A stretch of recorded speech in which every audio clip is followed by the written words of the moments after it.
നമുക്ക് ദൈവവചന പഠനത്തിനായിട്ട് കൂടുവാൻ സ്തോത്രം ചെയ്യുന്നു.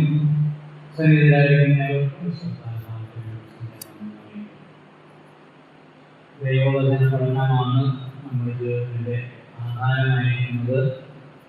ദൈവവചനം കൃത്യമായി പഠിക്കുകയും ദൈവവചനത്താൽ പരിപോഷിക്കപ്പെടുകയും ചെയ്യാത്തവരുടെ ആത്മീയ ജീവിതം ശോഷിച്ചും ക്ഷീണിച്ചും പോകും എന്നുള്ളതിന് യാതൊരു തർക്കവുമില്ല. അതുകൊണ്ട് ദൈവസന്നിധിയിൽ ദൈവവചനം പഠിക്കുവാനായിട്ട് ചിലവഴിക്കുന്ന സമയങ്ങൾ ഒരിക്കലും നഷ്ടമല്ല. അതിനാളുകൾ നമ്മൾ ദൈവവചനം പഠിച്ചപ്പോൾ മനസ്സിലായി കാണും. നമുക്ക് നിരന്തരമായി വായിക്കുന്ന ഭാഗങ്ങളാണെങ്കിലും അത് ഏത് അർത്ഥത്തിലാണ്, ഏത് സന്ദർഭത്തിലാണ്, ഉദ്ദേശത്തോടു കൂടിയാണ് എഴുതിയിരിക്കുന്നതൊക്കെ നമുക്ക് മനസ്സിലാക്കാനായിട്ട് ഇടയായി വരുന്നല്ലോ. നമ്മളിപ്പോൾ ഇസ്രായേലിനെ കുറിച്ചുള്ള ദൈവിക പദ്ധതി എന്ന ഒരു പ്രധാന ശീർഷകത്തിലാണ് നാം ആയിരിക്കുന്നു ഇപ്പോൾ ചിന്തിച്ചുകൊണ്ടിരിക്കുന്നത്. ഇസ്രായേലിനെ കുറിച്ചുള്ള ദൈവിക നിർണയം 5ാമത്തെ പ്രധാന ശീർഷകത്തിലാണ് നമുക്ക് വായിക്കുന്നത്. അത് പറയാനായിട്ടുള്ള കാരണം നമ്മൾ ചിന്തിച്ചു. വിശ്വാസത്താലാണ് നീതീകരണം എന്ന് പറഞ്ഞു വന്നിടത്ത് ഒരു ചോദ്യം ഉദിക്കുന്നുണ്ട്. എന്താണ്? വിശ്വാസത്താലാണ് നീതീകരണം എങ്കിൽ ന്യായപ്രമാണത്തിന്റെ ആവശ്യം ഇല്ലല്ലോ. ന്യായപ്രമാണം നീങ്ങിപ്പോയെങ്കിൽ ന്യായപ്രമാണത്തിൽ നീക്കമൊന്നും ന്യായപ്രമാണത്തിൽ നിന്ന് നാം ഒഴിവുള്ളവരായി തീർന്നു. ന്യായപ്രമാണത്തിൽ നിന്ന് നാം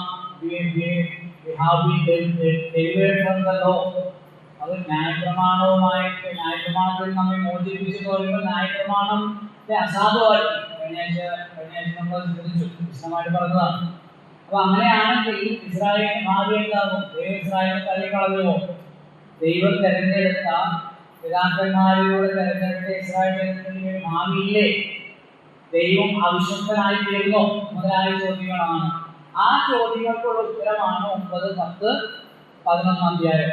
9 റോമാലേഖനം 9, 10, 11 അധ്യായം ഇസ്രായേലിനെ കുറിച്ചുള്ള ദൈവിക നിർണയം. 9ാം അധ്യായത്തിൽ ഇസ്രായേലിന്റെ പഴയ പ്രവൃത്തി അഥവാ ഇസ്രായേലിന്റെ ഭൂതകാലം. 10ാം അധ്യായത്തിൽ കഴിഞ്ഞ ആഴ്ച നമ്മൾ ചിന്തിച്ച് ഇസ്രായേലിന്റെ വർത്തമാനകാലം അല്ലെങ്കിൽ ഇസ്രായേലിന്റെ നിരാകരണം. ഇസ്രായേലിന്റെ വർത്തമാനകാലം. ഇസ്രായേലിനെ നിരാകരിക്കാനായിട്ടുള്ള ഇസ്രായേലിന്റെ നിരാകരണത്തിന്റെ കാരണങ്ങൾ നമ്മൾ 1, 2, 3 കുറിപ്പുകളായിട്ട് പറഞ്ഞു. ഒന്ന്, തങ്ങൾക്ക് രക്ഷ ആവശ്യമാണ് എന്ന് അവരൊരിക്കലും അവർക്ക് തോന്നിയിട്ടില്ല. അത് ആർക്ക് രക്ഷ വേണമെന്ന് അവർ ചിന്തിച്ച്? ജാതികൾക്ക്. നമ്മളോട് ആൾക്കാരുടെ ജാതികളോടും പോയി പറയുകയോ എന്ന് പറയുന്ന പോലെ യഹൂദന്റെ ചിന്താഗതിയാണ്. ഞങ്ങൾ ദൈവത്തിന്റെ ജനമാണെന്ന്, ഞങ്ങളെ ആരും പഠിപ്പിക്കേണ്ട, ഞങ്ങൾക്കെല്ലാം അറിയാമെന്നൊരു ചിന്താഗതി. ഞങ്ങൾക്ക് രക്ഷ ആവശ്യമില്ല. രണ്ടാമത് നമ്മൾ ചിന്തിച്ചു, അതിന്റെ 2-3 വാക്യങ്ങളിൽ അവരെ നിരാകരിക്കാനുള്ള കാരണം എന്താണ്? അവരെ ഉത്സാഹികളാണ്, എരിവുള്ളവരാണ് ദൈവിക കാര്യങ്ങളിൽ. നമ്മുടെ ഭാഷ വളരെ ആക്റ്റീവാണ്. പക്ഷെ എങ്ങനെയല്ല? പരിജ്ഞാനപ്രകാരമല്ല.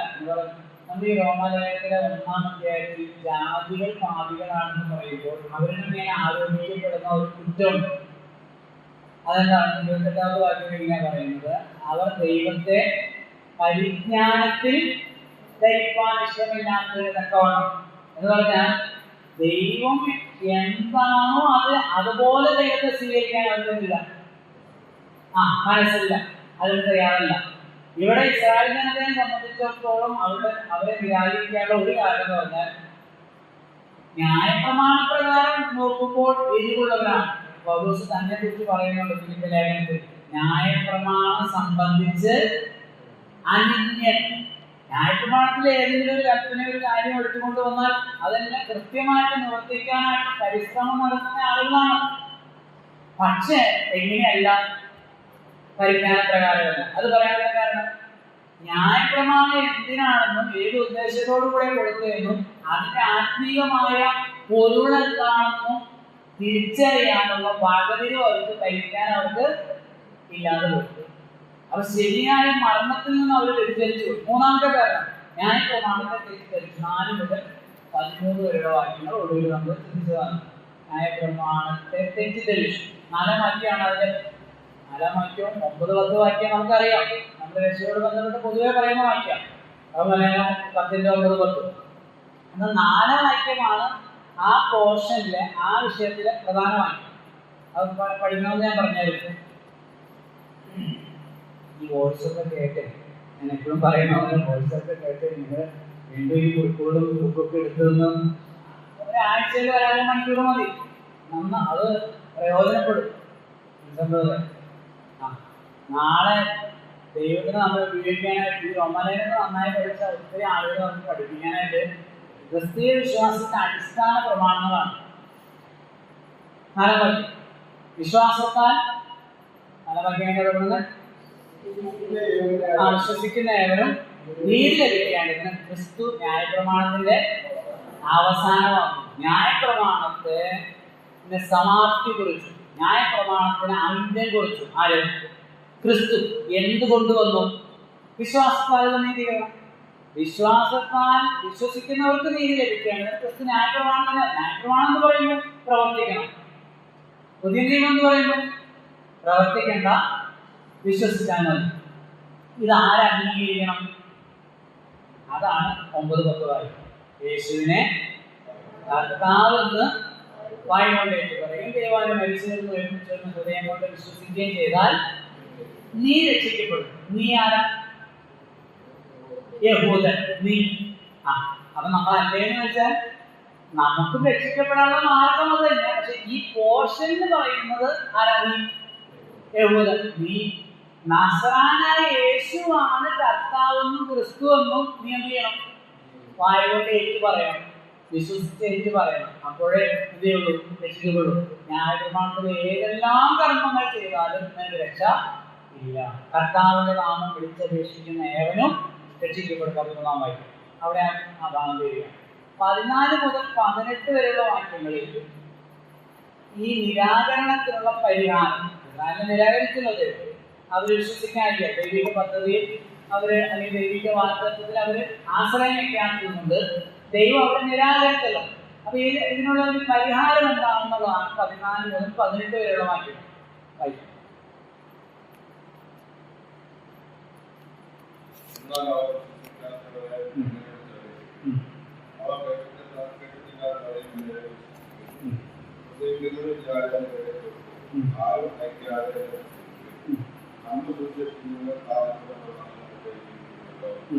എങ്കിലും എല്ലാവരും കർത്താവെ ഞങ്ങൾക്ക് ആകെ വിശ്വാസം എന്നാൽ അവർ കേൾക്കുന്നില്ലോ എന്നും ഞാൻ അവരുടെ നാമം സർവ്വം അവരുടെ. അപ്പൊ ഇതിനുള്ള പരിഹാരം എന്താണ്? അവരുടെ നിരാകരണത്തിനുള്ള പരിഹാരം എന്താണെന്ന് ചോദിച്ചാൽ എന്താ പരിഹാരം? വായിച്ചുകൊണ്ട് മനസ്സിലായേ? വചനം കേൾപ്പിക്കുക. അവരെ അടുക്കൽ ചെന്ന് അവരെ ഈ വചനം കേൾപ്പിക്കുക. ഏത് വചനം?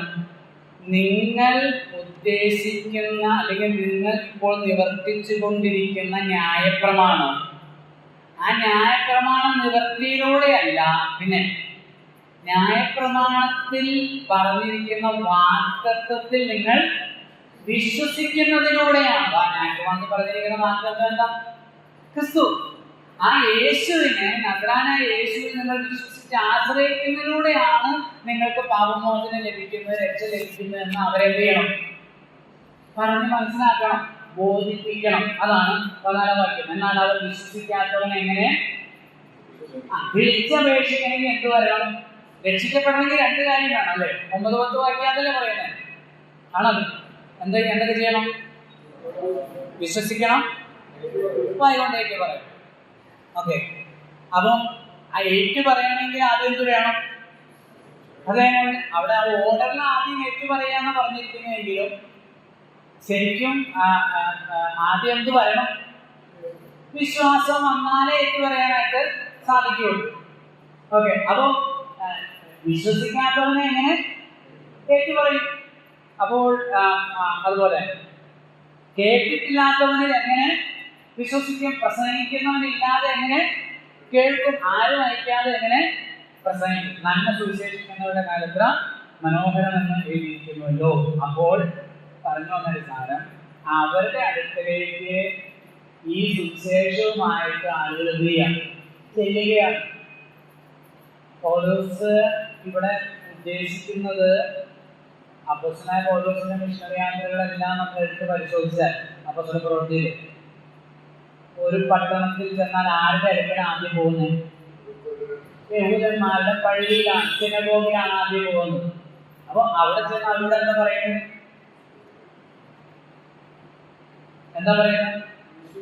നസ്രായനായ യേശുവാണ് ക്രിസ്തു. ക്രിസ്തു വന്നു, നമ്മൾ കാത്തിരിക്കുന്ന മശിഹ വന്നു കഴിഞ്ഞു, അവനെ വിശ്വസിക്കണം, പാപമോചനം പ്രാപിക്കണം. അവ അയച്ചിട്ട്, ദൈവം അയച്ചിട്ട് ഞങ്ങൾ എന്ത് ചെയ്യാം? പോയി ആളുകളോടൊക്കെ ഇത് പറയുകയാണ്.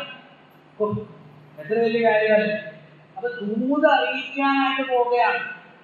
സുവിശേഷം അറിയിക്കുക എന്ന് പറയുന്നത് അനേകരെ സംബന്ധിച്ചൊരു മോശമായിട്ടുള്ള, സുവിശേഷകന്മാരെന്നൊക്കെ പറയുമ്പോൾ നമ്മുടെ ആൾക്കാർക്ക് തന്നെ പാസ്റ്റർമാരും സുവിശേഷകന്മാരെന്നൊക്കെ പറയുമ്പോഴത്തേക്കും മോശമായിട്ടുള്ളൊരു കാര്യം.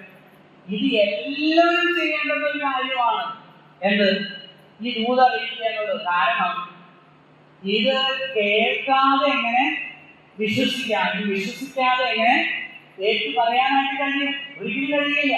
അപ്പൊ യഹൂദന്റെ അടുക്കിലേക്ക് പോയി അവരെ കേൾപ്പിച്ച് അവരെ ഈ ദൈവിക സത്യങ്ങളുടെ മർമ്മങ്ങളെ ഗ്രഹിപ്പിക്കണം എന്നാണ് പൗലോസ് പറഞ്ഞു വരുന്നത്. എന്നിട്ട് പറയുക 16-ാമത്തെ വാക്യം, എങ്കിലും എല്ലാവരും സുവിശേഷം, എല്ലാവരും എന്ന് പറഞ്ഞാൽ യഹൂദന്മാരിൽ എല്ലാവരും, യഹൂദന്മാരെല്ലാവരും എന്ത് ചെയ്തിട്ടില്ല? സുവിശേഷം അറിയിച്ചിട്ടില്ല, സുവിശേഷം അനുസരിച്ചിട്ടില്ല. കർത്താവ് ഞങ്ങൾ കേൾപ്പിച്ചു, ആർ വിശ്വസിച്ചു എന്ന് യെശയ്യാവ് പറയുന്നല്ലോ. ആകയാൽ വിശ്വാസം കേൾക്കാനും കേൾവി ക്രിസ്തുവിന്റെ വചനക്കാരും വരുന്നു. എന്നാൽ അത് ഒരു വാക്ക് അതിൽ പറഞ്ഞിട്ടുണ്ട്. ഇത് വാക്യങ്ങളൊക്കെ നമുക്ക് അറിയാവുന്നതുകൊണ്ടാണ് ഞാൻ പറയാൻ പോകുന്നത്. വിശ്വാസം കേൾക്കാനും കേൾവി ക്രിസ്തുവിന്റെ വചനക്കാരും വരുന്നു. വിശ്വാസം വരണമെങ്കിൽ ഇവിടെ ഈ വിശ്വാസം എന്ന് പറയുന്നത് ഏതാ? രക്ഷയ്ക്കായുള്ള, ലോകത്തിൽ പല വിശ്വാസങ്ങളുണ്ടല്ലോ, ഇല്ലേ? ഇപ്പൊ യേശു വിശ്വസിക്കുന്ന ധാരാളം ആളുകൾ കൊണ്ട് ലോകത്തിനെമ്പാടുമുണ്ട്. പക്ഷെ എല്ലാവരും എന്തിനല്ല വിശ്വസിക്കുന്നത്? രക്ഷയ്ക്കായിട്ടല്ലല്ലോ വിശ്വസിക്കുന്നത്.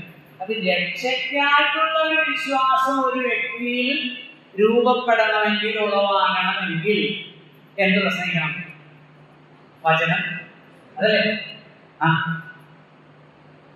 വിശ്വാസം കേൾവിയാലും കേൾവി ക്രിസ്തുവിന്റെ രക്ഷയ്ക്കായൊരു വിശ്വാസം ഒരു വ്യക്തിയിൽ ഉളവാക്കണമെങ്കിൽ ശുദ്ധമായ വചനം വേണം.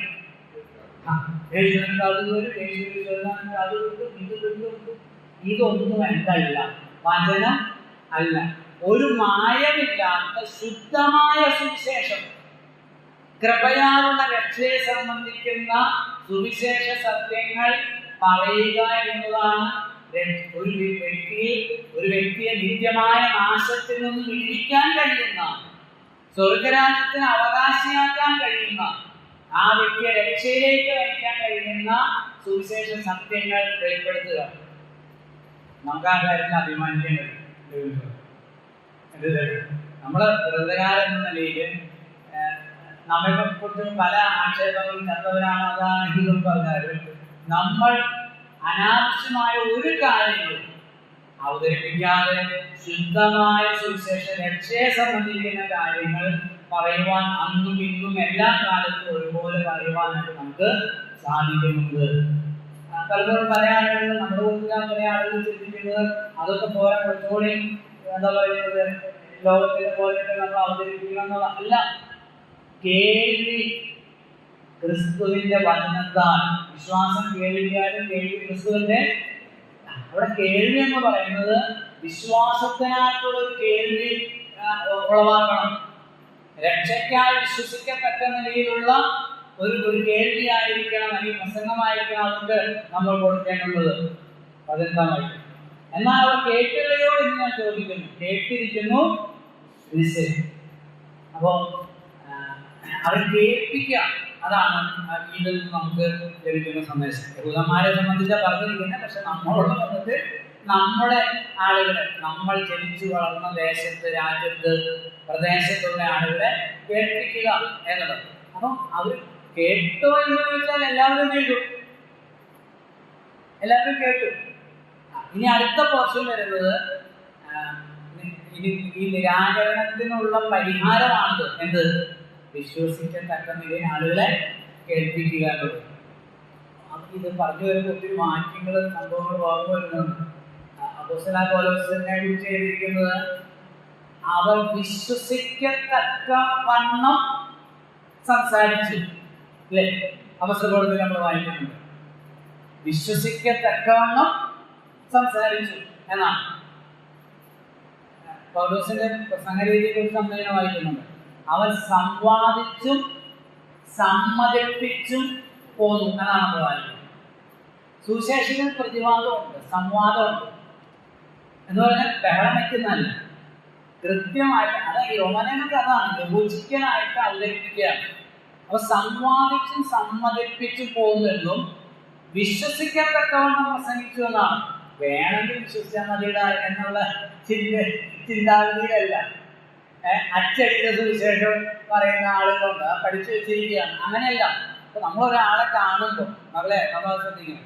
ഇപ്പൊ നിങ്ങളുടെ കൂടെ പഠിക്കുന്ന, നിങ്ങളുടെ കൂടെ ജോലി ചെയ്യുന്ന ആളുകൾ, നമ്മൾ ഒരിക്കലും നമ്മുടെ ഐഡന്റിറ്റി എന്ത് ചെയ്യരുത്, മറച്ച് വയ്ക്കരുത്. ഒരു പ്രാവശ്യം നമ്മൾ നുണ പറഞ്ഞാൽ 1000 പ്രാവശ്യം പിന്നെ അതിനെ, ആ നുണയെ സംരക്ഷിക്കാൻ നമ്മൾ പരിശ്രമിക്കേണ്ടതായിട്ട് വരും. നമ്മൾ ആദ്യമേ നമ്മൾ ആരാണെന്നുള്ളത് വെളിപ്പെടുത്തിയാൽ പിന്നെ ആ പ്രശ്നമില്ല.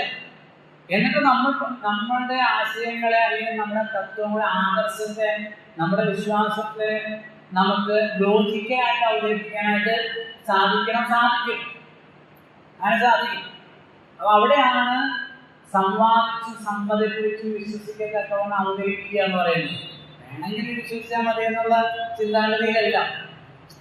പല നമ്മൾ പ്രോഗ്രാം ക്യാമ്പുകളൊക്കെ നടത്തുമ്പോൾ വീട്ടില് നമ്മളുമായി ബന്ധമില്ലാത്ത ഒരു നാട്ടിൽ പോയി നമ്മൾ എവിടെ പോയി പറഞ്ഞാലും നമ്മുടെ ഉള്ളിൽ തീയാണ്. ഇത് ഈ നമ്മുടെ മുമ്പിലിരിക്കുന്ന ആളെന്ത് ചെയ്യണം?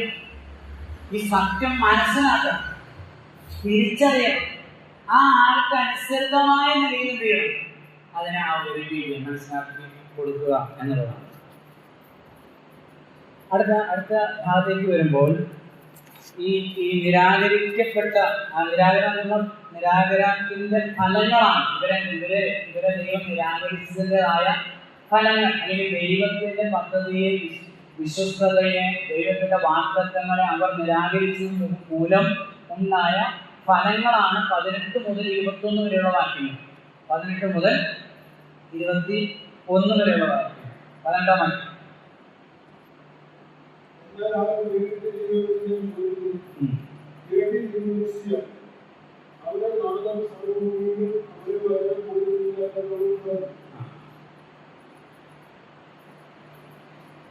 അതായത് 19-ാമത്തെ വാക്യം.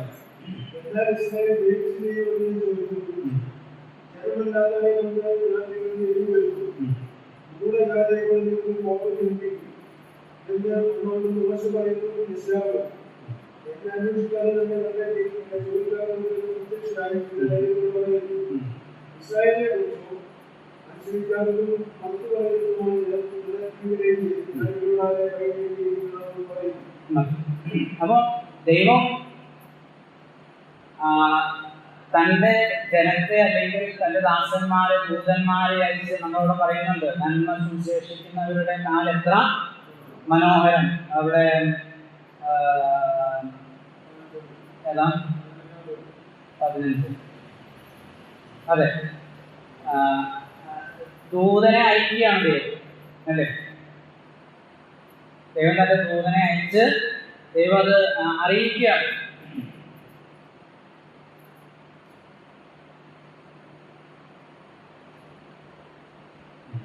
പതിനെട്ടാമത്തെ വാക്യത്തില്, ആ 12-ാം വാക്യം വായിക്കുന്ന, അവരുടെ നാദം സർവ്വഭൂമിയിലും അവരുടെ വചനം ഭൂതലത്തിന്റെ അറ്റത്തോളം പരന്നു എന്ന് പറഞ്ഞു. എന്നാൽ ഇസ്രായേൽ ജയിച്ചില്ലയോ എന്ന് ഞാൻ ചോദിക്കുന്നു. അവരുടെ എന്ന് പറഞ്ഞാൽ സുവിശേഷം അറിയിക്കുന്നവരുടെ, ദൈവം തന്റെ ദൂതന്മാരെ അയച്ച് എല്ലായിടത്തും പറയുകയാണ്.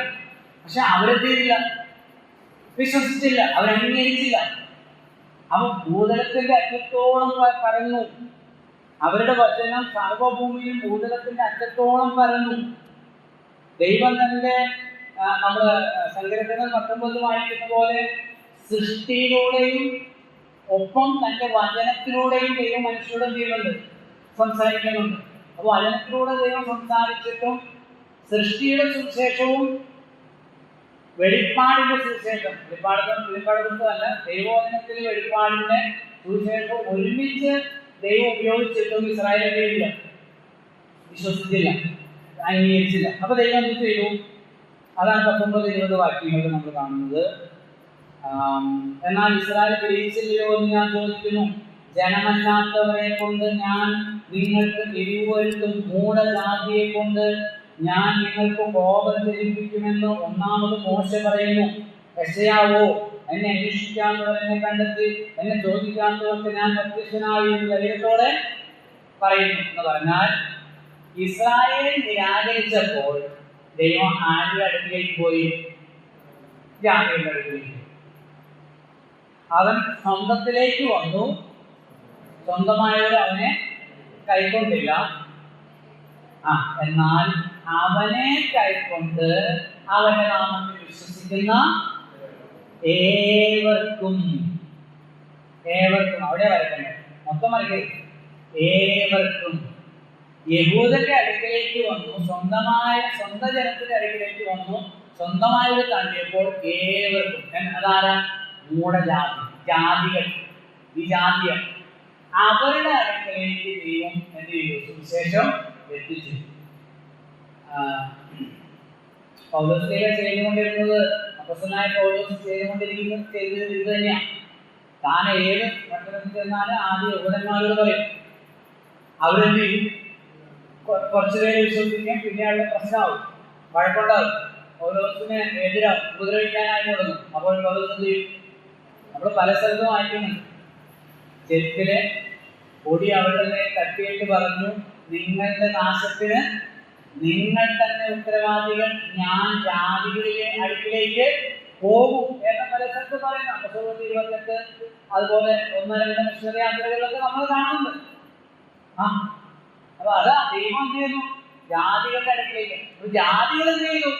യഹൂദന്മാരുടെ പിതാക്കന്മാർക്ക് വാഗ്ദത്തം ചെയ്ത സുവിശേഷ സത്യത്തെ അവർ വിശ്വസിച്ചതിനാൽ ഇവർക്ക് എന്തുണ്ടായി? യഹൂദന്മാർക്ക് എരിവുണ്ടായി.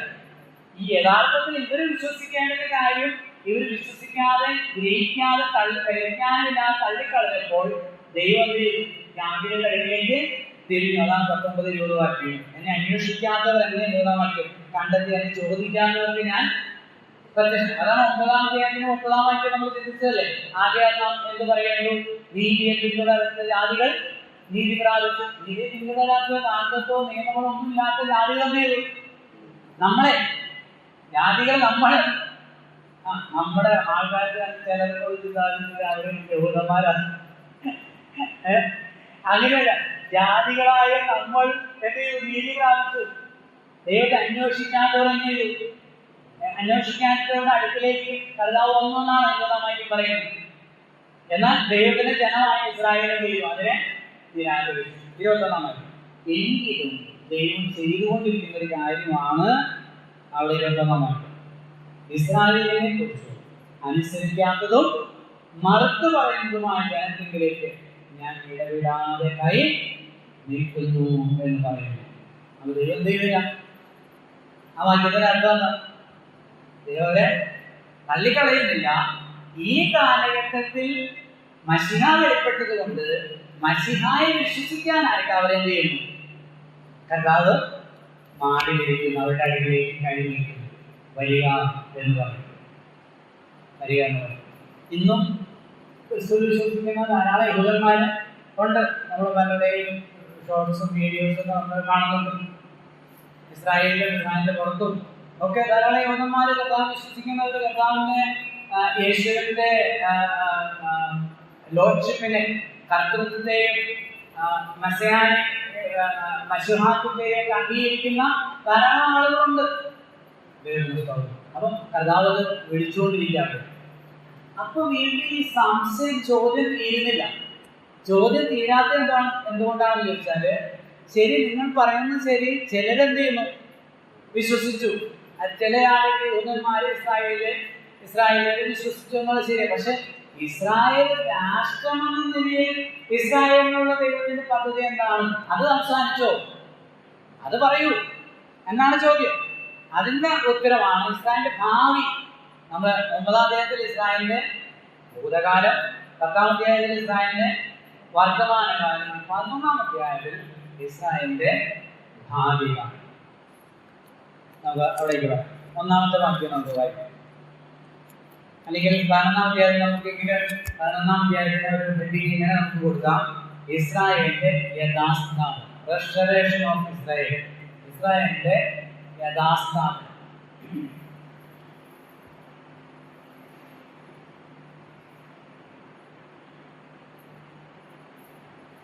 യഹൂദന്മാർക്കായി ദൈവത്തിന് വലിയൊരു പദ്ധതി ഉണ്ടെന്നും യഹൂദന്മാരോടുള്ള ബന്ധത്തിൽ, ഇസ്രായേലിനോടുള്ള ബന്ധത്തിൽ ദൈവത്തിന്റെ പദ്ധതികൾ അവസാനിച്ചിട്ടില്ല എന്നുള്ളതുമാണ് 12-ാം അധ്യായത്തിൽ വെളിപ്പെടുന്നത്.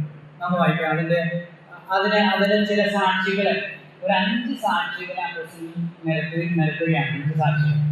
ഒന്നാമതായിട്ട് അപ്പോസ്തലനായ പൗലോസ് സ്വയം ഒരു സാക്ഷിയായിട്ട് വരികയാണ്. ഒന്നാമത്, അതായത് ദൈവം ഇസ്രായേലിനോടുള്ള ബന്ധത്തിൽ ദൈവത്തിന്റെ പദ്ധതികൾ എന്നേക്കുമായി അവസാനിച്ചിട്ടില്ല എന്നും ഇനിയും ദൈവത്തിന് ഇസ്രായേലിനെ സംബന്ധിച്ച് ഒരു ഭാവി പദ്ധതി ഉണ്ട് എന്നുള്ളതിന് 5 സാക്ഷികൾ. അതിൽ ഒന്നാമത്തെ സാക്ഷി അപ്പോസ്തലൻ താൻ തന്നെയാണ്. വൈകി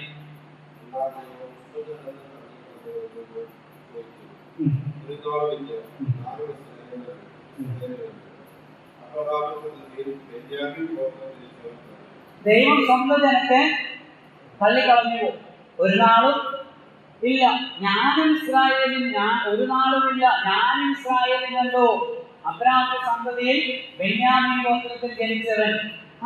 ഞാനും ഇസ്രായേലിനാണ്. ഇസ്രായേൽ ജനതയോടുള്ള ബന്ധത്തിൽ ദൈവം എന്നേക്കുമായിട്ട് ഈ ഒരു റെസ്റ്റോറേഷൻ, യഥാസ്ഥാപനം ഇല്ലാത്ത വിധത്തിൽ ദൈവം ചെയ്തിട്ടില്ല, അവരെ തള്ളിക്കളഞ്ഞിട്ടില്ല. ദൈവം വർത്തമാനകാലത്ത് അവരെ നിരാകരിച്ചു എന്നുള്ളത് ശരിയാ. എന്തുകൊണ്ട്? ദൈവം അവർക്കും കൂടെ വേണ്ടി ഒരുക്കിയ നിത്യമായ രക്ഷാപദ്ധതിയിൽ, ദൈവിക വാഗ്ദത്തങ്ങളിൽ മാറ്റം വരാത്ത പിതാക്കന്മാരോട് നൽകിയ വാഗ്ദത്തങ്ങൾ അവരെന്തില്ല, വിശ്വസിച്ചില്ല എന്നുള്ളതിനാൽ അവരെന്തിരിക്കുക, ദൈവം തള്ളിയിരിക്കുക, നിരാകരിച്ചിരിക്കുക. പക്ഷെ എന്നേക്കുമായിട്ട് അവരെന്തിരിക്കില്ല, തള്ളിക്കളഞ്ഞിട്ടില്ല. അത് ഞാൻ അതിന് സാക്ഷിയാണ്. കാരണം ഞാൻ ആരും ഇസ്രായേലിന്, ഞാൻ യൂദാ വംശത്തിൽ അബ്രഹാമിന്റെ സന്തതിയിൽ നിന്ന് ജനിച്ചവനാണ്, ബെന്യാമീൻ ഗോത്രക്കാരനാണ്. ഇനി രണ്ടാമത്തെ സാക്ഷി വിശദീകരിക്കാൻ അധികം സമയം എടുക്കുന്നുണ്ട്. രണ്ടാമത്തെ സാക്ഷി അതിൽ 2 മുതലുള്ള വാക്യം നമുക്ക് പറയാം. 2 മുതൽ 10.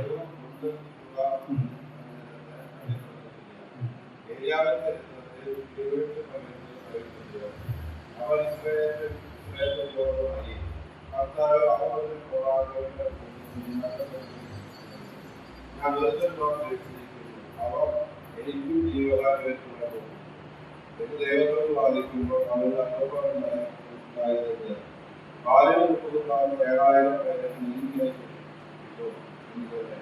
അങ്ങനെ ഈ കാലത്തിലും വിശേഷിക്കുന്നത് പ്രവർത്തിക്കാരല്ല, ആകയാലെന്ന് ഇസ്രായേൽ താൻ തിരികെ പ്രാപിച്ചില്ല, തിരഞ്ഞെടുക്കപ്പെട്ടവർ അത് പ്രാപിച്ചു, ശേഷമുള്ളവരെ തന്നെ നമുക്ക് ആവശ്യമുള്ള പിന്നീട് പറയാം. അപ്പൊ അവിടെ രണ്ടാമത്തെ സാക്ഷി നമുക്ക് ഇങ്ങനെ പറയാം, ഏലിയാവിന്റെ കാലത്തിലെ ഒരു സംഭവം കൊണ്ടുവരികയാണ്. ഒരു കാര്യത്തെ സ്ഥാപിക്കാൻ, ഒരു കാര്യത്തെ വെളിപ്പെടുത്താനായിട്ട് അപ്പോസ്തലൻ അത് വെളിപ്പെടുത്താനായിട്ട് കൊണ്ടുവരിക. നമുക്കറിയാം, ഏലിയാവിന്റെ കാലത്ത് അഹാബ് രാജാവിന്റെ സമയത്ത് ഉണ്ടായ ഒരു സംഭവമാണ്. അറിയാമല്ലോ എന്താ? ഏലിയാവ് മുഖാന്തരം യാഗമെല്ലാം അർപ്പിച്ചു. ഏലിയാവ് ബാലിന്റെ പ്രവാചകന്മാരുടെ പേരിൽ കൊന്നുകളഞ്ഞു, നിഗ്രഹിച്ചു. അത് ആർക്കും ഇഷ്ടപ്പെട്ടില്ല. ഇസബേലിന് അഹാബിന്റെ ഭാര്യ ഇസബേലിനെ ഇഷ്ടപ്പെട്ടില്ല. ഇസബേൽ പറഞ്ഞു, നിന്നെ എന്ത് ചെയ്യും, നാളെ ഈ സമയമാകുമ്പോഴേക്കും ബാലിന്റെ പ്രവാചകന്മാര് ഒരുത്തിനെ പോലെ ജീവനാവും, നിന്നെ തട്ടിക്കളയുമെന്നാണ് പറഞ്ഞത്. അപ്പം പേടിച്ച് പോയി ചൂരച്ചെടിയുടെ കീഴിലിരിക്കുക. അപ്പൊ ദൈവം തന്റെ ദൂതനെ അയച്ചിട്ട് പറഞ്ഞു, നിനക്ക് ഇവിടെ എന്താ പരിപാടി ഈ എന്ന് പറഞ്ഞ് ദൈവം എഴുന്നേൽപ്പിക്കാൻ ശ്രമിക്കുമ്പോൾ ദൈവത്തോട് ഇവിടെ പറയുന്നത്, ഇവിടെ പൗലോസ്ലീഹ അത് പറയുന്നത് അവൻ ഇസ്രായേലിന് വിരോധമായി എന്നാണ് 3-ാമത്തെ വാക്യത്തിൽ പറഞ്ഞിരിക്കുന്നത് അല്ലെ. ഇസ്രായേലിന് വിരോധമായി സംസാരിക്കുകയാണ്, ദൈവത്തോട് സമ്പാദിക്കുകയാണ്. എന്താണ്? ഞാനൊരു നിങ്ങൾ കുറച്ച് വായിച്ചറിയാം. 1 രാജാക്കന്മാര് അതിന്റെ 19 അധ്യായത്തിലും 19-20 അധ്യായങ്ങളാണ് വായിക്കുന്നത്. 18 മുതൽ 20 വരെയുള്ള അധ്യായങ്ങൾ. അവിടെ നമ്മളത് കാണുന്നുണ്ട്. അതിന്റെ 10-14 വാക്യങ്ങളിൽ ഞാൻ എന്റെ പിതാക്കന്മാരെക്കാളൊട്ടും ശ്രേഷ്ഠതയുള്ളവനല്ല, അവർ എന്റെ പിതാക്കന്മാരെ പ്രവാചകന്മാരെയൊക്കെയും കൊന്നു, ഞാൻ ഒരുത്തൻ മാത്രം ശേഷിച്ചിരിക്കുന്നു, അവരെല്ലാവരും വഴിതെറ്റി കൊള്ളരുതാത്തവരാണ്, ഞാൻ ഒരുത്തൻ മാത്രമേ നിനക്കായി എന്ത് ചെയ്തിരിക്കുന്നു, ശുഷ്കാന്തിച്ചിരിക്കുന്നു. ദൈവത്തിന് വേണ്ടി വീര്യം പ്രവർത്തിക്കുന്ന ഞാൻ ഒരുത്തൻ മാത്രം സാഗരരും ബാലിന്റെ ശിഷ്യന്മാരായി ആരാധകരായി തീർന്നിരിക്കുകയാണ്. അപ്പൊ ദൈവം പറയോ, എന്താ പറയുന്നത്? അതിന്റെ തോന്നല, അതിന്റെ മനസ്സിലേക്കോ? അങ്ങനെയല്ല. പിന്നെന്താ? ബാലിന് മുട്ടുമടക്കാത്ത 7000 പേരെ ഞാൻ എനിക്കായി ശേഷിപ്പിച്ചിരിക്കുന്നു. ആ വാക്കാണ് ഏറ്റവും പ്രധാനപ്പെട്ടത്. ശേഷിപ്പിച്ചിരിക്കുന്നു. ബാലിന് മുട്ടുമടക്കാത്ത 7000 പേരെ ഞാൻ എനിക്കായി എഴുതിയിരിക്കുന്നു, ശേഷിപ്പിച്ചിരിക്കുന്നു. നാളെ മതി.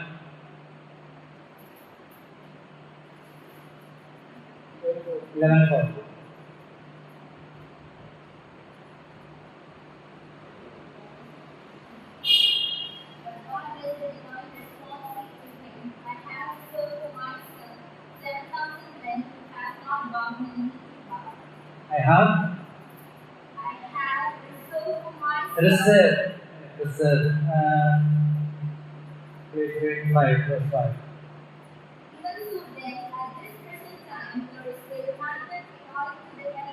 There is a remnant. ഒരു ശേഷിപ്പുണ്ട്. remnant എന്ന് പറയുന്നത് ഒരു അപകടം, ഒരു പ്രശ്നമോ ഒരു യുദ്ധമൊക്കെ കഴിയുമ്പോൾ പിടിച്ചുകൊണ്ട് പോകപ്പെടുന്ന ആളുകളിൽ നിന്ന് ശേഷിക്കുന്ന ഒരു കൂട്ടത്തെയാണ് remnant എന്ന് പറയുന്നത്. അപ്പൊ 5-6 വാക്യങ്ങൾ പറയുന്നത് അതുപോലെ, അങ്ങനെ, ലൈക്ക്വൈസ്, അതുപോലെ. ഏതുപോലെ? ഏലിയാവ് വിചാരിച്ചത് ഏലിയാവ് മാത്രമാണെന്നാണ്. പക്ഷേ അതിന് ഒരു വേറെ പ്രധാനപ്പെട്ട പോയിന്റ് വേണ്ടത്.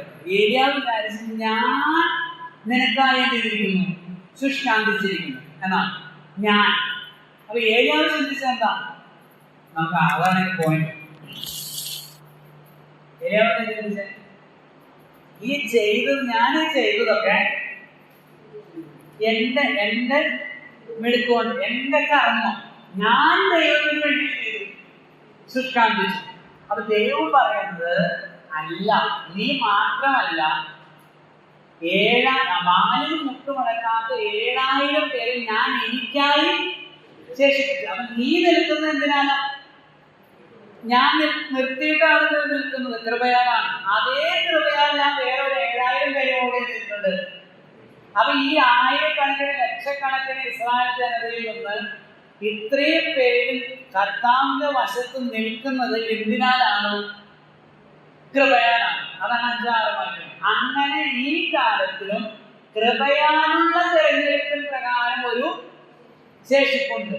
എന്നിട്ട് 6 വാക്യത്തിൽ പറയാം, ആകയാൽ കൃപയാലെങ്കിൽ പ്രവൃത്തിയാൽ അല്ല, അല്ലെങ്കിൽ കൃപയല്ല. അപ്പോ അന്ന് ദൈവം കൃപയാൽ തനിക്കായി, നമ്മളെ കൃത്യം കണക്ക് പറഞ്ഞാൽ 7000 + 1 ഒരു 7001 പേരെ ദൈവം നിർത്തിയതുപോലെ ഈ കാലത്തിലും ഒരു ശേഷിപ്പുണ്ട്. ഈ എവിടെ എവിടെ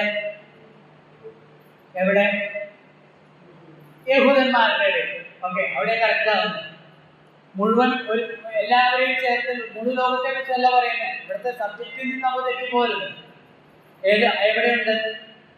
ഈ യഹൂദനോടുള്ള ബന്ധത്തിൽ, ഇസ്രായേലിനോടുള്ള ബന്ധത്തിലും ഈ കാലത്തിൽ ഒരു ശേഷിപ്പുണ്ട്. കൃപയാലുള്ള ഒരു തെരഞ്ഞെടുപ്പിന് പ്രകാരമുള്ള ഒരു ശേഷിപ്പിനെ ദൈവം, അതാണല്ലോ ആദിമ നൂറ്റാണ്ടിലും ഈ കാലഘട്ടത്തിലൊക്കെ യഹൂദന്മാരെന്ന് ആളുകൾ വിശ്വസിക്കുന്നത്. ആദ്യ വിശ്വസം 3000 പേരാണ് യഹൂദന്മാരാണ്, പിന്നീട് വിശ്വസമൊക്കെ യഹൂദന്മാരാണ്. പക്ഷെ ഇസ്രായേൽ രാജ്യം എന്ന നിലയിൽ എന്ത് ചെയ്തിട്ടില്ല? വിശ്വസിച്ചില്ല. യേശുവിനെ കർത്താവായിട്ട് ക്രിസ്തുവായിട്ട് എന്ത് അംഗീകരിച്ചില്ല. അത് വായിക്കാം, 5-6 വായിക്കുക. അങ്ങനെ ഈ കാലത്തിലും കൃപയാലുള്ള തെരഞ്ഞെടുപ്പിന് പ്രകാരം ഒരു ശേഷിപ്പുണ്ട്. ആകയാൽ കൃപയാലെങ്കിൽ പ്രവൃത്തിയാലല്ല, അല്ലെങ്കിൽ കൃപയല്ല. ആകയാൽ എന്ത്? ഇസ്രായേൽ താൻ തിരഞ്ഞത് പ്രാപിച്ചില്ല, തിരഞ്ഞെടുക്കപ്പെട്ടവർ അത് പ്രാപിച്ചു. ശേഷമുള്ളവരോ എന്ന് മനസ്സിലായി? ഇസ്രായേൽ തിരഞ്ഞത് പ്രാപിച്ചില്ല, എന്നാൽ തിരഞ്ഞെടുക്കപ്പെട്ടവർ. ഇതാണ് അത് വലിയ നമ്മൾ പഠിച്ച ആ പാഠം ഒരു സത്യമാണ്. ഈ ഒരു വാക്യത്തിലുണ്ട്, പ്രധാനപ്പെട്ട ഒരു വാക്യം. കൃപയാണെങ്കിൽ പ്രവൃത്തിയാൽ അല്ല. ഏരിയാവ് ചിന്തിച്ച് എന്റെ പ്രവൃത്തി കാരണമാണ് ഞാനിങ്ങനെയൊക്കെ, അങ്ങനെ ചിന്തിച്ചുകൊണ്ടാണ് എന്ത് ചെയ്യേണ്ടി വന്നത്? ഓടി വീണ്ടും പോയി ഒഴിക്കേണ്ടതായിട്ട് വന്നത്. സത്യത്തിൽ നിർത്തിയതാരാണ്? ദൈവമാണ്. ദൈവത്തിന്റെ കൃപയാലാണ്. കൃപ ഈ ചെയ്ത പ്രവൃത്തിയൊന്നും കൃപയെ റീപ്ലേസ് ചെയ്യാൻ കഴിയുന്ന ഒന്ന് അല്ല. കൃപയുടെ സ്ഥാനത്ത് വെക്കാൻ കഴിയുന്ന ഒരു പ്രവൃത്തിയും ഇല്ല. കൃപയാലെങ്കിൽ പ്രവൃത്തിയാൽ അല്ല. അപ്പം പ്രവർത്തിക്കാത്ത 7000 പേരുണ്ടല്ലോ. ഈ ഏലിയാവിന്റെ പരാജയം എന്താ? ആരുമില്ല നമ്മുടെ കൂടെ നിൽക്കാൻ, ധീരതയോട് കൂടെ നിന്ന് ഈ യാഗപീഠം പണിതപ്പോൾ ഒരു കല്ലെടുത്ത് തരാൻ, വെള്ളം ഒഴിക്കാൻ ഒറ്റ പോലും ഇല്ലല്ലോ. ഞാൻ മാത്രമേ ഉണ്ടായിരുന്നുള്ളൂ. അപ്പം പ്രവർത്തിക്കാത്ത ഈ 7000 പേരും ഈ ഞാൻ പ്രവർത്തിച്ചു എന്ന് തോന്നുന്ന ഏലിയാവിനെ നിർത്തിയത് എന്തിനാലാണ്? കൃപയാലാണ്. അവൻ നിൽക്കുന്നത് എന്തിനാലല്ല, അല്ലെങ്കിൽ അത് എന്തിനാലും ദൈവത്തിന്റെ കൃപയാൽ, അല്ലെങ്കിൽ ദൈവം അവരെന്ത് ചെയ്യും? തെരഞ്ഞെടുത്തു. അവർ തെരഞ്ഞെടുത്തല്ല, പിന്നെ ദൈവം തെരഞ്ഞെടുത്തത് കൊണ്ട് ദൈവത്തിന്റെ കൃപയാൽ നിന്നതാണ്. ഇസ്രായേൽ തിരഞ്ഞെടുപ്പ് പ്രാപിച്ചില്ല, എന്നാൽ തെരഞ്ഞെടുക്കപ്പെട്ടവർ എന്ത് ചെയ്തു? പ്രാപിച്ചു. തെരഞ്ഞെടുക്കപ്പെട്ടവർ കൃപയാൽ അത് പ്രാപിച്ചു. ശേഷമുള്ളവർ എന്ത് ചെയ്തു? കഴുകപ്പെട്ടു. ശേഷമുള്ളവരെന്ന് പറഞ്ഞാൽ അതാണ് ഇസ്രായേൽ. ഇസ്രായേലിന്റെ കഴുകപ്പെട്ടിരിക്കുക. പക്ഷെ ഇസ്രായേലിൽ നിന്ന് ഒരു കൂട്ടം ആളുകൾ, ഒരു ശേഷിപ്പ് ആ കാലത്ത് വിശ്വസിച്ചതുപോലെ ഈ കാലത്ത് വിശ്വസിച്ചിരിക്കുക. അതൊരു ഒരു ദൃഷ്ടാന്തമായിട്ട്, അല്ലെങ്കിൽ ഒരു സാക്ഷിയെ കൊണ്ടുവന്ന ആ കാര്യം അവിടെ അത് 9 നമ്മൾ കണ്ടതാണ്. എല്ലാ ഇസ്രായേലിലും ആരല്ല? ഇസ്രായേലിലല്ല. അബ്രാഹാം സന്തതികളായ എല്ലാവരും മക്കളെന്ന്, അബ്രാഹാമിൽ ജനിച്ചുകൊണ്ട് എല്ലാവരും മക്കളല്ല. വാഗ്ദത്തത്തിൽ വിശ്വസിക്കുന്നവരാണ് ആര്? വാഗ്ദത്ത പ്രകാരം ജനിച്ചവരാണ് മക്കളെന്നുള്ള സ്ഥാപിച്ചത്. അതേ ആശയമാണ് ഇവിടെ പറഞ്ഞിരിക്കുന്നത്. അപ്പൊ ലോകത്തിൽ നിന്നുള്ള ആളുകൾ മനസ്സിലാക്കേണ്ട ഒരു കാര്യമാണ്, ഒരു മനുഷ്യന്റെ പ്രവൃത്തി രക്ഷിക്കുന്നതല്ല, ആധാരമല്ല. അങ്ങനെ എന്തെങ്കിലും ഒരു ചെറിയൊരു ഭാഗം മനുഷ്യന്റെ ഭാഗത്തു നിന്ന് ഒരു പ്രവൃത്തിയോ ഒരു കർമ്മമോ ഏതെങ്കിലും ഒരു ഭാഗതയും മനുഷ്യന്റെ ഭാഗത്തു നിന്ന് ഉണ്ടാകണമെങ്കിൽ എന്നൊരു നിഷ്കർഷ ദൈവം വയ്ക്കുന്നുണ്ടെങ്കിൽ പിന്നെ ദൈവത്തിന്റെ കൃപയല്ല. കൃപയല്ല. കൃപ എന്ന വാക്കിന്റെ അർത്ഥം തന്നെ അർഹിക്കാത്ത സ്ഥാനമാണ്. ആത്മവിന്റെ ഫേവറാണ്. അത് മെറിറ്റ് വേണ്ട. ഒരു മാനദണ്ഡം അവിടെ ഇല്ല. മാനദണ്ഡം ഉണ്ടെങ്കിൽ അതെന്തല്ല, പിന്നെ കൃപയല്ല. അതിന് ഗ്രേസ് എന്ന് പറയാനായിട്ട് കഴിയില്ല. അപ്പൊ സമ്പൂർണമായിട്ടും ദൈവത്തിന്റെ കൃപയാൽ, only by his grace, അതാണ് രക്ഷയ്ക്ക് ആധാരമായിരിക്കുന്നത്. ഇന്നും യഹൂദന്റെ രക്ഷയ്ക്ക് ആധാരമായിരിക്കുന്നത്. ഇന്ന് ഈ കൃപായുണ്ട്. പക്ഷെ ശേഷമുള്ളവരുടെ രാഷ്ട്രമൊന്നുമില്ല, അത് ചിന്തിക്കാം അതിനെപ്പറ്റിയിരിക്കും. നെതന്യാവും അത് തന്നെ പറയുന്നത്. നെതന്യാവും മുതൽ ഇസ്രായേൽ മുഴുവനും അത് തന്നെയാണ്. അതിന്റെ പിന്നാലെ അവർ പോകുന്നത്. അവരെ ആരെ കാത്തിരിക്കുക? ആ മശിഹയെ കാത്തിരിക്കുക. അവർക്ക് പള്ളി പണിയണം. ഈ പ്രശ്നമെല്ലാം അവിടെയാണ് കിടക്കുന്നത്. നമ്മളതിലേക്ക് വരുന്നത്. നമുക്ക് അങ്ങോട്ട് പോകാം. കേട്ടാ മതി. ദൈവം അവർക്ക് ഇന്ന് വരെ കാണാത്ത കണ്ണും കേൾക്കാത്ത ചെവിയും കൊടുത്തു എന്ന് എഴുതിയിരിക്കുന്നുവല്ലോ. അവരുടെ മേശ പണിയും കൊടുക്കും ഇടർച്ചയും പ്രതികാരവുമായി തീരട്ടെ. അവരുടെ കണ്ണ് കാണാതെ വണ്ണം ഇരുണ്ടു പോകട്ടെ. അവരുടെ മുതുക് എല്ലായ്പ്പോഴും കുനിയിക്കണമേ എന്ന് ദാവീദും പറയുന്നു. അപ്പം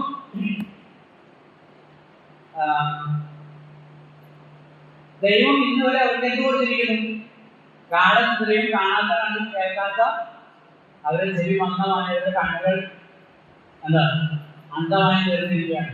കർത്താവ് തന്നെ ഇത് പറയുന്നുണ്ട്. യോഹന്നാന്റെ ഒരു ഭാഗം ഉദ്ധരിക്കുന്നുണ്ട്. ഇതേ ഭാഗം നോക്കാം. ഇതേ ഭാഗമാണോ? 12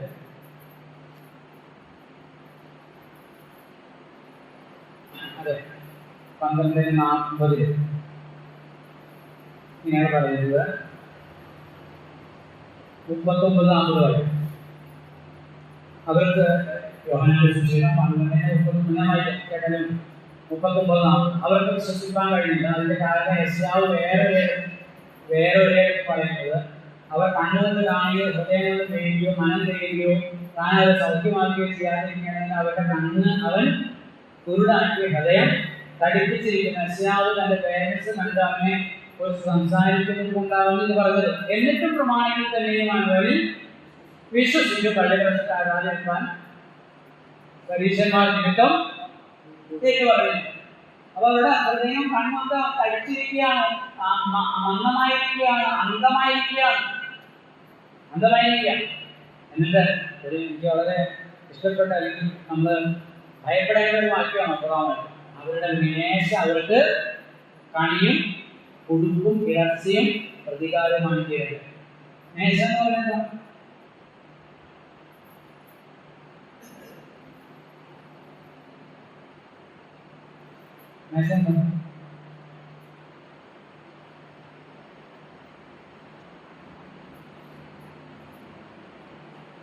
നമ്മുടെ വീട്ടിലെ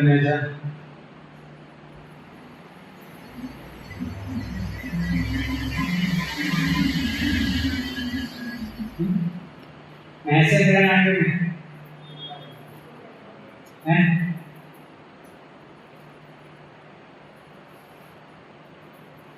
മരുഭൂമി മേശ ഒരുക്കുന്നു അല്ലേ?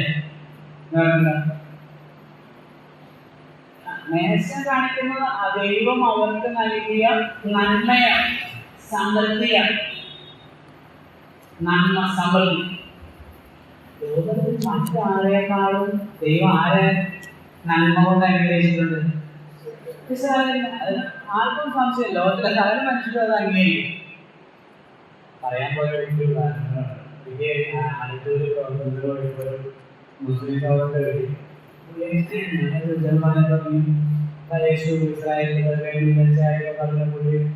ഇസ്രായേലിനെതിരെ പറയാൻ. അപ്പോ ആദ്യം നമ്മൾ കാരണമായിട്ട് പറഞ്ഞു. ഇസ്രായേലിന്റെ ചുറ്റും 21 മുസ്ലിം രാജ്യങ്ങളുണ്ട്. 21 മുസ്ലിം രാജ്യങ്ങളിൽ ചേർന്ന് യഹൂദനെന്ന് ഇസ്രായേൽ എന്ന് പറയുന്ന ലോക ജനസംഖ്യയുടെ 0.06% ഉള്ളൂ. എന്നാൽ അതിലേക്ക് എത്രയോ നൂറുകണക്കിന് മടങ്ങ് ജനസംഖ്യയുള്ള ബാക്കിയുള്ള 21 മുസ്ലിം രാജ്യങ്ങൾ. ഈ 21 മുസ്ലിം രാജ്യങ്ങളും ചേർന്ന് ലോകത്തിന് സംഭാവന ചെയ്ത സംഭാവനകളൊന്നും എനിക്കൊന്നും പറയാൻ പറ്റില്ല. അല്ല പറയാൻ ഏതെങ്കിലും നോബൽ സമ്മാനം ശാസ്ത്രീയ വിഷയത്തിലോ അല്ലെങ്കിൽ സാംസ്കാരിക കായിക വിഷയങ്ങളിലോ നോബൽ സമ്മാനം അല്ലെങ്കിൽ ഏതെങ്കിലും സംഭാവനകളോ ഉണ്ടോ? ഒന്നും വട്ടപൂജ്യം. അത് നമ്മൾ യഹൂദൻ ലോക ജനസംഖ്യയുടെ 0.06 ഉള്ള ഈ യഹൂദന് 100 ചില്ലാൻ നോബൽ സമ്മാനങ്ങളുണ്ട്.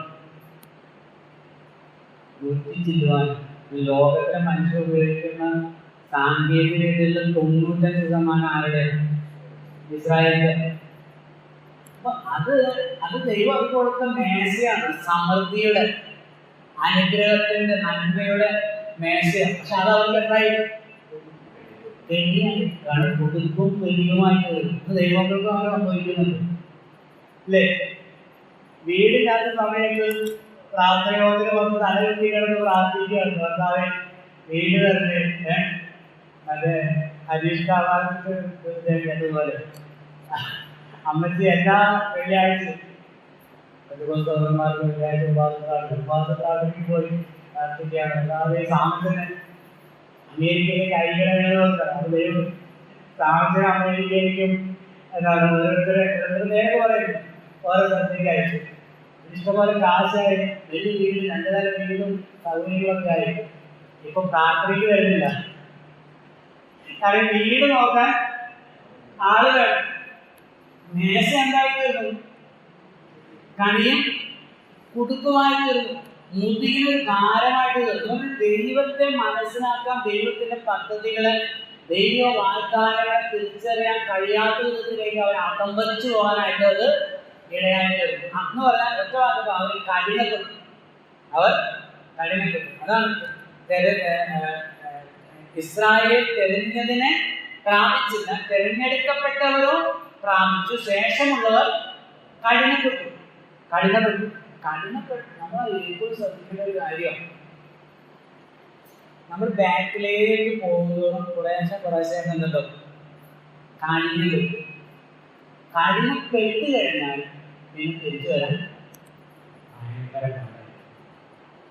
സാധാരണ നമ്മൾ പറയും, ഒരു നുണ പറയുമ്പോൾ നമുക്ക് ഭയങ്കര ബുദ്ധിമുട്ടായി, 2 പറഞ്ഞു 3 പറഞ്ഞു, പിന്നെ അത് നമ്മുടെ ഒരു ഹാബിറ്റായി, പിന്നീട് ഒരു ക്യാരക്ടറായിട്ട് മാറിക്കഴിഞ്ഞാൽ പിന്നെ ഒരു നുണ പറയുന്ന ഒരു പ്രശ്നമേ ഭാര്യ കഴിയുമ്പോൾ ആദ്യമായിട്ട് ഇപ്പോഴായിരിക്കും അല്ലേ? അടിച്ചുള്ളവർ എന്നോട് ആദ്യം അടിക്കുമ്പോഴായിരിക്കും. 1 അടിച്ച് 2 അടിച്ച് 3 അടിച്ചു, പിന്നെന്താവും? പിന്നെ ഒന്ന് പറഞ്ഞ് 2ാം പറഞ്ഞ അടിയാണ്. അപ്പൊ അത് കാഠിന്യം ഭവിക്കുന്ന ബൈബിൾ ക്ലാസ്സിന് 1 വന്നില്ല, 2 വന്നില്ല, 3 വന്നില്ല, പിന്നെ അത് സ്ഥിരമായി. ഇപ്പൊ വരാത്തവരെ സംബന്ധിച്ച് എന്തല്ല, വരുന്നവർ വരാതിരിക്കുമ്പോൾ ഒരാഴ്ച വന്നില്ലെങ്കിൽ വരാതിരിക്കുമ്പോൾ എന്തായിരിക്കും? ഇവിടെ ബൈബിൾ ക്ലാസ് നടക്കുക, നമ്മൾ വീട്ടിലിരിക്കും, മനസ്സിനെങ്ങനെയായിരിക്കും? ഒരു അസ്വസ്ഥതയല്ലേ? നമുക്കൊരു നമ്മുടെ സഭയിലെ ക്ലാസ് നടക്കുമ്പോൾ നമ്മളിവിടെ ഇരുന്ന് മൊബൈൽ കൊടുക്കാതെ ടി വി കാണുന്നത്, നമ്മൾ വേറെ ഇതിനേക്കാളും പ്രാധാന്യത്തിലാണെന്ന് പറഞ്ഞ് വേറെ കാര്യത്തിൽ പോകും, നമുക്കൊരു അസ്വസ്ഥതയല്ലേ? എന്നാൽ നമ്മളത് കുറേ നാൾ അതിൽ തന്നെ പോയി ചെയ്യും, പിന്നെ കുത്തുണ്ടാവില്ല. കാരണം എൻ്റെ കയ്യിലൊക്കെ ടൈമുണ്ട്, വിളിച്ചൊക്കെ പണ്ട് കഴിഞ്ഞാൽ ഇതുപോലെ ടൈമുണ്ട്. ഈ ടൈമിൽ ഇല്ലാത്ത സമയത്ത് സൂചിച്ച് ടൈമുള്ളത് ഉപയോഗിക്കും. അത് തഴമ്പിക്കുക, മനസാക്ഷി ചൂട് വെച്ചവരായി, മനസാക്ഷി തഴമ്പിച്ചവരായാണ് നമ്മുടെ ബൈബിളിൽ. അതെ, യോസ് ബൈബിളിൽ മനസാക്ഷിക്ക് ചൂട് വെച്ചവരായി നമ്മൾ 4 അപ്പോൾ ഇസ്രായേലിനെ സംബന്ധിച്ച് തഴമ്പിച്ച് കഠിനപ്പെട്ടു. യേശു ആരല്ല, മശിയ അല്ല, കർത്താവല്ല. അത് പറയാൻ അവനെ പ്രേരിപ്പിച്ച ഘടകം പറയുന്നത് ദൈവം അവർക്ക് കൊടുത്ത നന്മകൾ. സഭയിൽ വഴക്കുണ്ടാക്കുന്നത് എന്തുകൊണ്ടാണ്? ഞങ്ങളുടെ ബോധം ചോദിക്കുന്നത്, ഞങ്ങൾ ആരും വഴക്കുണ്ട അവർ പറയും എന്തുകൊണ്ടാണ്? അവശതയാണെങ്കിൽ കുഴപ്പമുണ്ടാകുമോ? ദൈവം ഈ അവശതയിൽ നിന്ന് എന്ത് ചെയ്യും? ഉയർത്തി നന്മ നൽകി 2 കാലിൽ ഉറച്ചു നിൽക്കാൻ, നേരെ നിൽക്കാൻ പ്രാപ്തനാക്കി കഴിയുമ്പോൾ പിന്നെ എന്ത് ചെയ്യാം? നമ്മൾ അടുത്ത സബ്ജക്റ്റിലേക്ക് പോകാം, അടുത്ത പോർഷനിലേക്ക്. അടുത്ത 3ാമത്തെ സാക്ഷി എന്ന് പറയുന്നത് ജാതികൾ എന്നാണ്. ജാതി 11 മുതൽ 15 വരെ വായിക്കും. സമയം കഴിഞ്ഞ് നമുക്ക് അടുത്താഴ്ച ചിന്തിക്കും. അപ്പോൾ ഇസ്രായേലിനെ സംബന്ധിച്ച് ദൈവത്തിന്റെ പദ്ധതിയുണ്ട്. പല ആളുകളും ഇല്ലെന്നാ പറയുന്നത്, എംഎൽഎ ഇല്ലെന്നാ പറയുന്നത്. 1000 ആണ്ട് വായിച്ച നിഷേധികളായ ആളുകളാണ്. സൂക്ഷിക്കാനുള്ളത് ഉണ്ടെന്ന് വചനം പറയുന്നു. 8-ാം നിയമം കണ്ടില്ലേ? ഇനി ഒരു രാജ്യം ഉണ്ടെന്നും അതിനായിട്ട് സൃഷ്ടി തന്നെ എന്ത് ചെയ്യാം, ഞെരങ്ങിക്കൊണ്ട് കാത്തിരിക്കുവാന്ന് വചനത്തിൽ എഴുതി വെച്ചിരിക്കുക. ഞാൻ ഇത്ര വലിയ അക്ഷരമായി നിങ്ങൾക്ക് എഴുതിയിരിക്കുന്ന പറയുന്നത് എഴുതി വെച്ചിരിക്കുക. ഇവിടെ പറഞ്ഞിരിക്കുക ശേഷമുള്ള ഒരു കഠിന കിട്ടിയിരിക്കുക. പക്ഷെ 25-ാം വാക്യം പറയുന്നത്, ആ 25-ാം വാക്യം വായിച്ചാൽ ശ്രദ്ധിക്കുക, ഒന്ന് കണക്ട് ചെയ്യാം.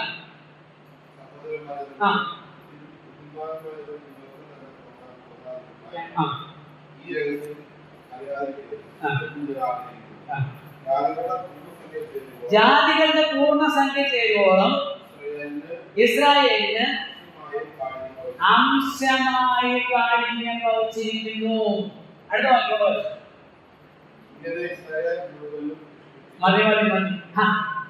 ഇസ്രായേൽ ഭാഷയിൽ